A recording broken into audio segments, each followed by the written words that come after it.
तो कबीरपंथी का नाम सुनते ही पंडित जी ने कहा कि जजमान तुम्हारे लड़के को नहीं बल्कि मेरे को ही नजर लग गई, ग्रह लग गया है तुम्हारी भैंस को देख करके। तो ठीक इसी प्रकार हम केवल मूर्ख बनते चले जाते हैं और धूर्त हमको ठगते चले जाते हैं। इसलिए आपके जीवन में आए तकलीफ कोई कर्मकांड और दान से नहीं बल्कि विवेक और विचार से कटेंगे। तो सद्गुरु कबीर का जो परंपरा है इसमें कहा जाता है मन वचन और कर्मों से अपने जीवन को सुधारिए। अपने कर्मों को सुधारोगे भाई तुम पर जुल्म है न ईश्वर खुदाई। लेकिन सद्गुरु कबीर ने कहा इंसान को इंसान की तरह देखना और इंसान को इंसान की तरह इज्जत देना ही सबसे बड़ा धर्म है। आज आदमी की पहचान आदमी की जाति हो गई है। सद्गुरु कबीर कहते हैं जाति पात से कोई बड़ा नहीं होता, आदमी अपने गुण कर्मों से महान होता है। कुछ लोग कहते हैं सद्गुरु कबीर ने तो ब्राह्मणों के पंडितों का खंडन किया है। सद्गुरु जो संत होते हैं वे कभी किसी का खंडन नहीं करते।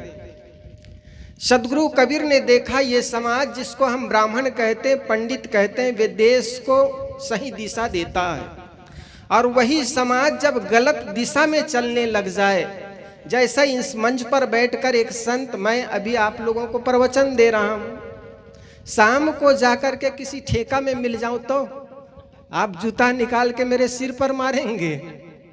ठीक इसी प्रकार धर्म के रक्षक जो है, धर्म का दिशा दिखाने वाले लोग हैं, वही धर्म के नाम पर जब बलि कर रहे थे, जीव हत्या कर रहे थे, तब सद्गुरु कबीर ने कहा धर्म कथे जहाँ जीव वधतु है, अकर्म करे मोर भाई, जो तोहरा को ब्राह्मण कहिए तो काको कहिए कसाई।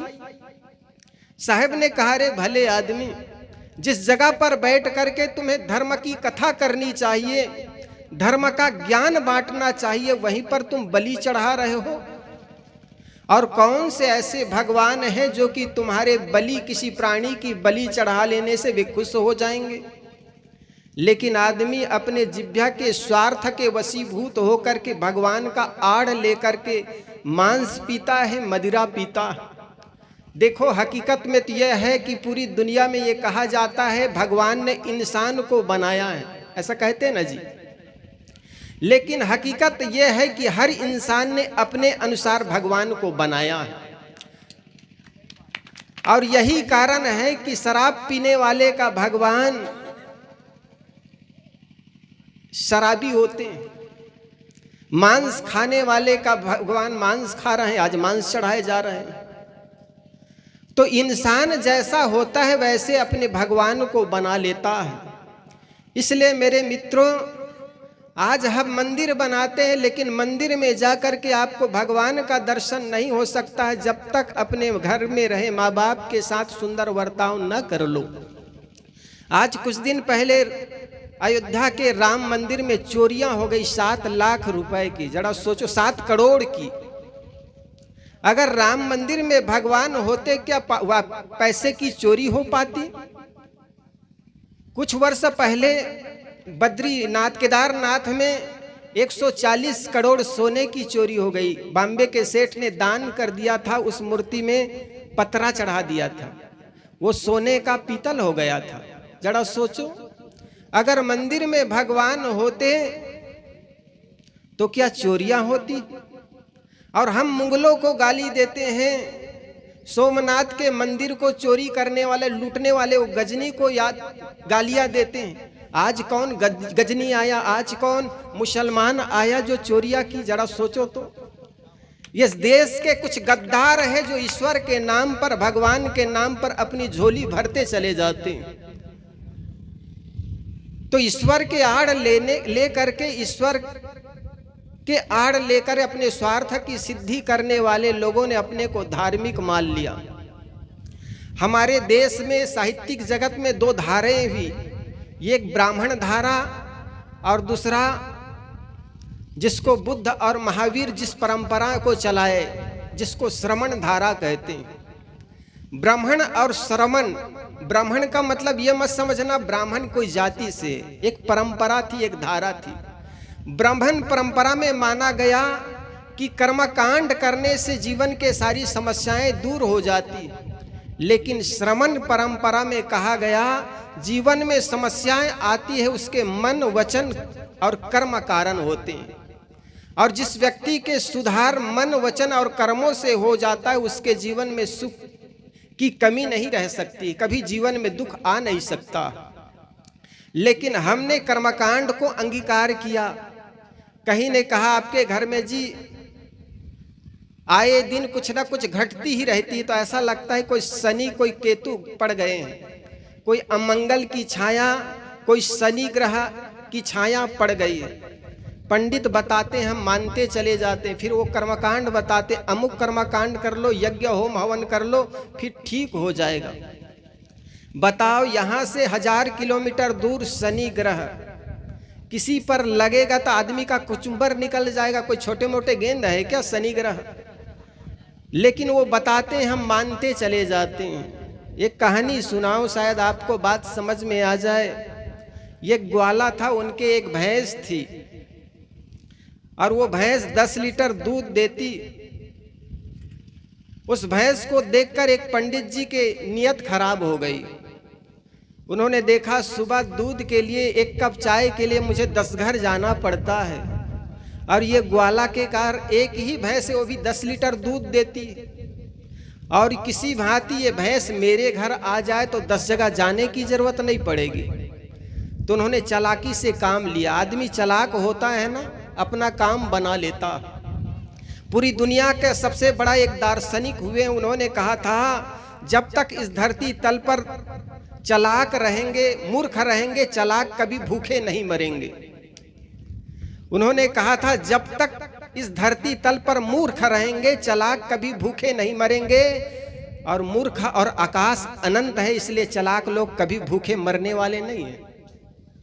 आए दिन सागर के पानी मीठे हो जाते हैं, मस्जिद में कुरान के आयत प्रिंट हो जाते हैं, कभी ईसा के मूर्ति से आंसू बहने लग जाते हैं, कभी गणेश जी दूध पीने लग जाते हैं। ये किनके द्वारा चलाए जाते हैं? मूर्ख धूर्तों के द्वारा चलाए जाते हैं, और मूर्ख फंसते चले जाते हैं। कुछ दिन पहले बॉम्बे में ईसा के चरणों से पानी झरने लग गए, लोगों में फैलाया गया, देखो ईसा के चरणों से चरणामृत गिर रहे हैं। बड़ी भीड़ लगी, पुलिस की व्यवस्था करनी पड़ी, करीब 1 किलोमीटर दूर से लोगों की भीड़ लग गई। लेकिन कुछ शोध करता रहे, कुछ कबीर के विचार को मानने वाले लोग थे। उन्होंने सोचा जी मूर्ति से ऐसे कैसे जल झरेंगे, और ये लोग कह रहे थे चरणामृत गिर रहे हैं। चूंकि दीवार से सटी हुई वो मूर्ति रखी हुई थी, और मूर्ति के बाहर वो पैर ऐसा लटका हुआ था, क्रॉस जो होता, तो पानी जो बह रहा था, पैर जब बाहर निकला हुआ था तो पैर से होकर के पानी झर रहा था। तो कबीर विचार के कुछ मानने वाले लोग थे, उन्होंने सोचा पानी ऐसे कैसे झरेंगे, पीछे जरूर कोई स्रोत होगा। तो पीछे स्रोत क्या था? सीवर लाइन का टंकी था, जिसको गटर लाइन कहते हो। वो सीवर लाइन का पानी दीवार से सीपेज होकर के ईसा की मूर्ति से पानी गिरे जा रहे थे, और उसको चरणामृत लेकर के 1 किलोमीटर से लोग पिए चले जा रहे हैं। अब ये धर्म के नाम पर हम कहते हैं, ऐसे बोलने वाले को फिर हम कहते हैं भगवान का खंडन करते हैं। अरे खंडन नहीं, तुम्हारी आंख खोलना चाहते हैं। पत्थर से कभी पानी नहीं गिरता है। कम से कम आप अपनी बुद्धि को खोल कर के रखिए। हम खिड़की में अपने दिमाग को रख देते हैं, हर जगह अपने विचार को प्रयोग कीजिए। धर्म के नाम पर हम केवल आस्था के नाम पर मानते चले जाते हैं, लेकिन सदगुरु कबीर का यह मंच आपको केवल विश्वास करने के लिए नहीं, बल्कि आपको विचार करने के लिए आगाह करते हैं। आप विचार कीजिए, केवल मानते मत चले जाइए।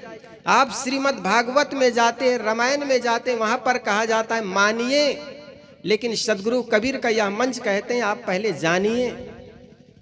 और जो व्यक्ति जानना चाहता है जो आदमी खोजी होता है, पारखी होता है, उनको सदगुरु मिल जाते हैं और भगवान भी मिल जाते हैं। इसलिए सदगुरु को भी मैंने वो उदाहरण दे रहा था कि वो ग्वाला था, उनके घर एक भैंस थी, 10 लीटर दूध देती, तो पंडित जी की नीयत खराब हो गई। उन्होंने सोचा ये भैंस मेरे घर में आ जाए तो दूध की किल्लत खत्म हो जाती।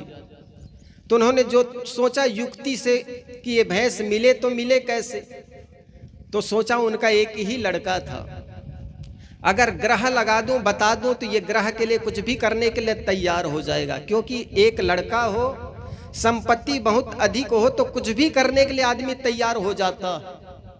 तो एक ही लड़का था। पंडित जी सुबह सुबह जाकर के उनके दरवाजे पर रोने लग गए। पंडित जी की रोने की आवाज सुनकर के ग्वाला बाहर निकला और ग्वाला ने देखा पंडित जी रो रहा है, तो जाकर के पूछा, पंडित जी क्या बात है, क्यों रो रहे हो? पंडित जी ने कहा, जजमान क्या बताऊं, तुम्हारी एक ही लड़का है, एक ही संतान है और उनको भी ग्रह लग गया है। जैसे ही लड़का को ग्रह कहा तो जजमान के आंखों में आंसू बहने लग गए। पंडित जी से हाथ जोड़कर कहने लगा कि पंडित जी कोई इस ग्रह का तोड़ तो होगा।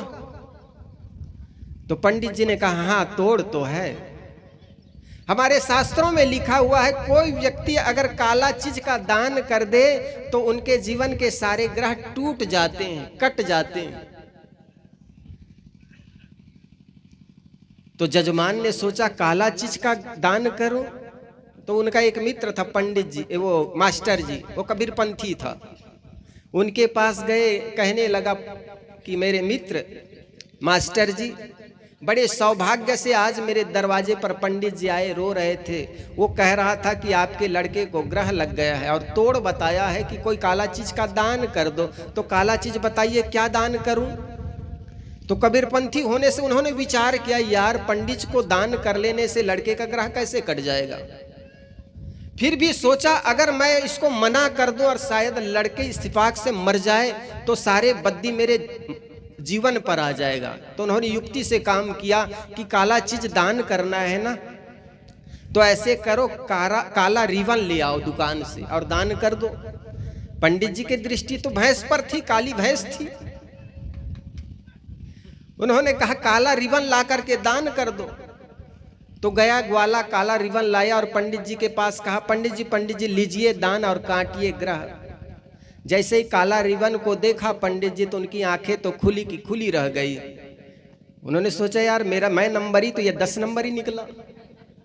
उन्होंने, यार ये आखिर तुम लाए तो सही काला चीज, लेकिन लेट हो गई, इसलिए एक कड़ी और बढ़ गई, एक पॉइंट और बढ़ गया। क्या हुआ? कहे दान काला हो साथ साथ जान वाला हो। ये तो मुर्दा कपड़ा को ले आए जी,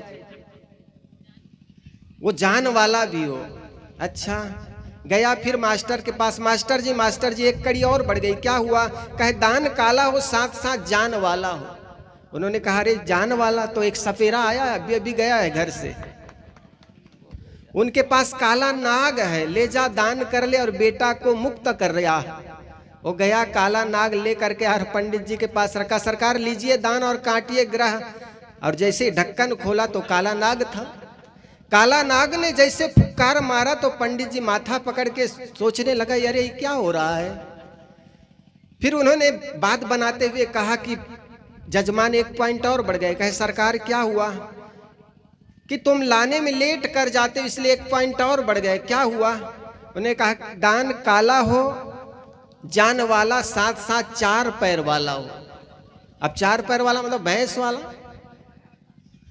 तो फिर दौड़े दौड़े मास्टर के पास गए, मास्टर जी एक पॉइंट और बढ़ गया। क्या हुआ? दान काला हो, 4 पैर, जान वाला तथा 4 पैर वाला कह रहे हैं। तो उन्होंने कहा 4 पैर वाला कहे तो हमारे घर में एक काली बिल्ली है, 4 पैर होते हैं ना बिल्ली के, तो उसको ले जाइए और काट लीजिए और पंडित जी से दान कीजिए, ग्रह को काट आइए, बेटा को मुक्त कीजिए। वो गया काली बिल्ली को लेकर के, और काली बिल्ली को लेकर के पंडित जी के पास गए। पंडित जी ने काली बिल्ली देखा तो फिर बड़ा आश्चर्य में पड़ा, यार आखिर इसको कौन मिल गया है। मैं तो काली भैंस की ओर इशारा कर रहा हूं, ये आदमी कुछ ऐसे ही लेकर चले आते हैं। तो उन्होंने कहा जी तुम लाने में लेट कर जाते हो जजमान। के सरकार क्या करूं अब? कहे 1 पॉइंट और बढ़ गए। अब क्या हुआ? कहे दान काला हो, जान वाला, 4 पैर वाला, साथ साथ दूध वाला हो। जजमान फिर गया मास्टर के पास, मास्टर जी 1 पॉइंट और बढ़ गया। क्या हुआ? कहे जान काला हो, दान काला हो, जान वाला, 4 पैर वाला, साथ साथ दूध वाला कह रहे हैं। तो मास्टर जी ने सोच लिया, अब जरूर इनकी भैंस की ओर इशारा कर रहा था वो। उन्होंने कहा ऐसे कर, मेरे घर के पिछवाड़ा में एक काली कुतिया है और कल ही भी आई है, वो दूध भी दे रही है। और पंडित जी के अनुसार ये चारों उनके पॉइंट है, शर्त है, पूरे हो जाते। वो काला भी हो, 4 पैर वाला भी है और जान वाला है तथा दूध वाली भी है। तो काली कुतिया को पूरा फैमिली समेत एक ही साथ ले जाना और ना बढ़ जाए। तो कहा जाता है वो काली कुतिया को पूरा फैमिली समेत 2-4 बच्चों के साथ ले गए और कहे पंडित जी लीजिए दान और काटिए ग्रह। उन्होंने जैसे ही काली कुतिया को देखा, माथा ठोक लिया, आंखें फटी की फटी रह गई। उन्होंने कहा जजमान ऐसा लगता है आपको कोई मित्र मिल गया है। कि हाँ मुझे मिल गए हैं, कबीर पंथी एक भक्त। तो कबीर पंथी का नाम सुनते ही पंडित जी ने कहा कि जजमान तुम्हारे लड़के को नहीं बल्कि मेरे को ही नजर लग गई, ग्रह लग गया है तुम्हारी भैंस को देख करके। तो ठीक इसी प्रकार हम केवल मूर्ख बनते चले जाते हैं और धूर्त हमको ठगते चले जाते हैं। इसलिए आपके जीवन में आए तकलीफ कोई कर्मकांड और दान से नहीं बल्कि विवेक और विचार से कटेंगे। तो सदगुरु कबीर का जो परंपरा है इसमें कहा जाता है मन वचन और कर्मों से अपने जीवन को सुधारिए। अपने कर्मों को सुधारोगे भाई, तुम पर जुल्म है न ईश्वर खुदाई। अगर तुम्हारे कर्म अच्छे हैं तो 1000 शैतान मिल करके भी आपको दुख नहीं दे सकते। अगर आपके कर्म खराब है तो 1000 ईश्वर मिल करके भी आपको सुख नहीं दे सकते। इसलिए हमारे संतों ने कहा कर्म तुम्हारे अच्छे हैं तो किस्मत तुम्हारी दासी है, धर्म तुम्हारे अच्छे हैं तो घर में मथुरा काशी है। धर्म कर्म दोनों अच्छे जीवन बना अविनाशी है, धर्म कर्म दोनों खराब तो जीवन गले में फांसी है। अगर आपके कर्म खराब हो गया, धर्म खराब हो गया तो गले में यम की फांसी है। इसलिए अपने कर्मों को सुधारिए। हम कर्मों को सुधारने के बजाय हम कर्मकांड में लग जाते हैं। कर्मकांड से कभी किसी का जीवन नहीं सुधरा है।